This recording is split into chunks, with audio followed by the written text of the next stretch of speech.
losing in this franchise. This is a quote from Ken Dorsey. And Steve, you want to take tagboard full here. Andrew Siciliano tweeted this out. But Ken Dorsey says he and Kevin Stefanski talked between series throughout the game last week. They improvised, threw in calls that weren't in the game plan, and installed on the sideline. Dorsey, quote, "It helps limit your tendencies." This was the first game we saw Ken Dorsey call plays. First time in Kevin Stefanski's tenure he hadn't been the play caller. Do you guys expect some new wrinkles and some added layers to the offense in his second game calling the plays with Stefanski in the CEO role and all the encompassing factors to that? Thank the Lord. You know why? Come on, man. I heard everybody, the playbook is exactly the same. There was no different, Tyvis, the same plays. It's the same play. Liars! They're not all the same plays. The thing It's mostly the same. No. It's the same concepts. Plays different, but the concepts are the same. Here's what I love about that is that is truly what we call making adjustments. See, adjustments aren't stuff that you had that was in your back pocket from last week. Mm-hmm. That's called scripted.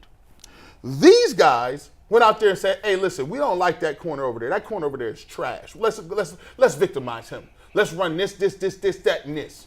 Yeah. Off the fly. That's usually what you do. Let's line it up on the board. Hey, listen, we gonna slide protect this over here. Hey, Jameis, if they come out and something else, here's what we're gonna do. We're gonna call and move. But you know what you gotta have? Let me just say this, and this is not a shot to and no knock to anybody. If you're gonna call it up on the sideline, you know what you gotta have? A top-notch savant type guy that understands defense and throwing the ball in the passing game. Because you don't got time to practice it. What if they give you another look? What if they come out and they give you split coverage, Tyvis? What if they want to run match coverage? What if they do it? Then he better know where he's supposed to go with this football off of that. Off that. Not even no practice. So that just tells me that Jameis Winston, and when Sean King comes in, he said yesterday, Jameis Winston is just, and this is no knock to Deshaun Watson, he's just a better thrower of the football. He came out of a system at Florida State with Jimbo Fisher that used some of these pro style offenses. We're going to use and call and not can stuff. I'm going to give you the ability to audible. And I saw in this game, I'm looking around, I said, oh, this is refreshing. They're letting Jameis run his thing.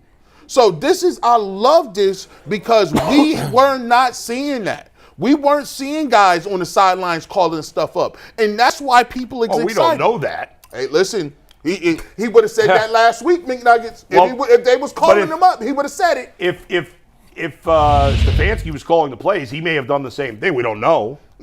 That's a fair point. You know. But I do agree with you. I like hearing I like that he highlighted it. I love hearing that, whether or not how much was implemented, but I love the fact that they're some of it. Now they did more because there was a second voice. More. And I like the fact that he being open and honest about it. It ain't G14 classified. He telling people, "Hey, we'll draw something up on you." You know what? Good, keep them guessing. We'll draw something up on you, Tyvis. Keep them guessing. And safeties like you. But to be fair, they did that last year. But we didn't hear that. But guys, Amari Cooper said, "I drew it up in the dirt and we ran it." What are you talking about? And what's the that is correct. And what's the variable there? They couldn't run some of these things with Deshaun. They could with Flacco. They can with Winston. That happened in the Cardinals game. Deshaun was playing. Yeah, that happened one time. That was his first game back. Oh, that was the drawn season. up in the dirt? Was that game? That happened. But here's the thing. It was the game before Baltimore. He's doing that.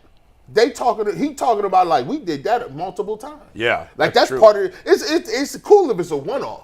But to give somebody like Jameis Winston, who hasn't played in 2 years, the ability to do that, I love it.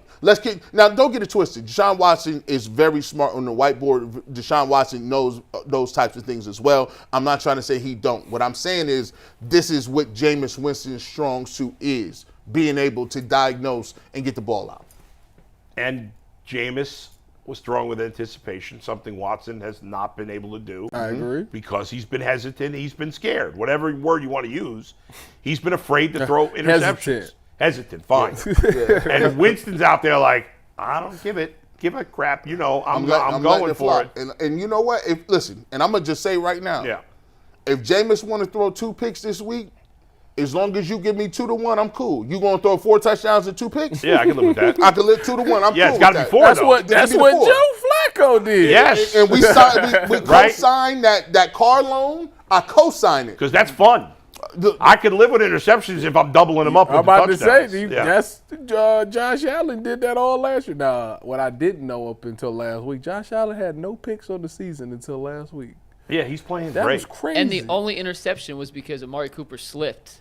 Yeah. And under the radar, Khalil Shakir has been really good for them. Actually, yeah. I think I'm going against him in fantasy. And look, to me, I rationalize that. What's the difference between an interception with a return of nothing and a punt? Depending on what the interception is called. Interceptions don't. Well, like if this is with 3 yards of line, but if you go downfield and punt, don't even try. Yeah, especially on third down. Third and 10, he throw a 25-yard pick and 25-yard ball and get picked off, and that's a punt, dog. You know what comes after you throw a pick? You know, Dolphin, the very first play typically is? Up, top, down, south. Shot play. Every time. And I don't understand if you why. play corner and you just had a turnover, just know they going up top first And how many play. times have you seen a corner make an interception on fourth down where they would have been better off knocking the ball down? That happens. I'm catching it every time. Or taking it out of the end zone, which is worse. I'm catching it every You time. caught a pick in the end zone and you run serious? around. Oh, yeah. And then they Get let to the you 2-yard line. then they let you run for 5 yards to tackle you immediately to be Oh, dummy. 4th and 10, you think I'm not? I'm catching it every time. You know why? Because when it's time to renegotiate that contract, I can say, I got 6 picks on the season. They could say, well, you were a selfish player. I got 6 picks on the season. Give me that money. Go ahead. On the Dorsey, Jameis, new wrinkles thing, we taped the Sean King film breakdown yesterday. We posted a couple plays on social media. The full thing airs on the WKYC show tomorrow. A lot of controversy on that. Why? Oh, the head floating head where to response. put Besides Sean's that, head in those. I want to just read 2 quotes from Sean King during the breakout that you can find tomorrow on the WKYC show. In terms of one of the throws that Jameis made on 3rd down against the cover 3 coverage, Sean said, quote, "This is what real quarterback play looks like. This is elite. This is so good by Jameis Winston. Throws like this get me hyped up." Another quote from Sean, "Let your big dogs eat." And as Bernie stands behind me, and let me see if I pan the camera up to Bernie here. Bernie, if you got a tight end like David Njoku, you just got to let the big dog eat. Let him eat. And the way Jameis in the game against Baltimore just found David Njoku in certain situations, Sean thinks is going to be implemented more and more and more and more into the upcoming game plans. And it's no surprise in Sean's mind that Njoku had a ton of success at the end of last season. And his 2 touchdowns this season have both come from Jameis Winston. He was I know he was hurt for part of the early season, so his numbers obviously down. But he didn't think Deshaun was looking Njoku's way nearly enough, and that's something Jameis is going to focus on. McNuggets, that play he threw where David Njoku early in the game caught and dove that for that football, if you look at it from the behind the end zone view, the very first play of the game, he had Jerry Jeudy. He could have threw the ball to Jerry Jeudy, which was a better look, but he had the conscious effort to be like, nah, I'm going to go ahead and squeeze this right in here to David Njoku and get him started real quick. David Njoku keep performing like that, he going to see a lot of safety man-to-man on him, which probably going to be their game plan this week. Derwin James probably checking. Better pass catcher for the Browns with the last name Moore, Elijah Moore or Evan Moore? Evan Moore. I thought that guy was going to be a stud. Evan Moore, what's wasted talent? Oh. I just was like, listen, I felt like, yo, they had him, and what's the dude from USC that had concussions? The fullback, right? No. He was a tight end. For who? For the Browns. He was tight end. Oh, shoot. Yeah. I can't think of his name. Jordan Cameron. Yeah, Cameron. They had Jordan Cameron and Evan Moore and double tight end sets. I said, oh, this is about to be lit. Yeah. Never came together. Never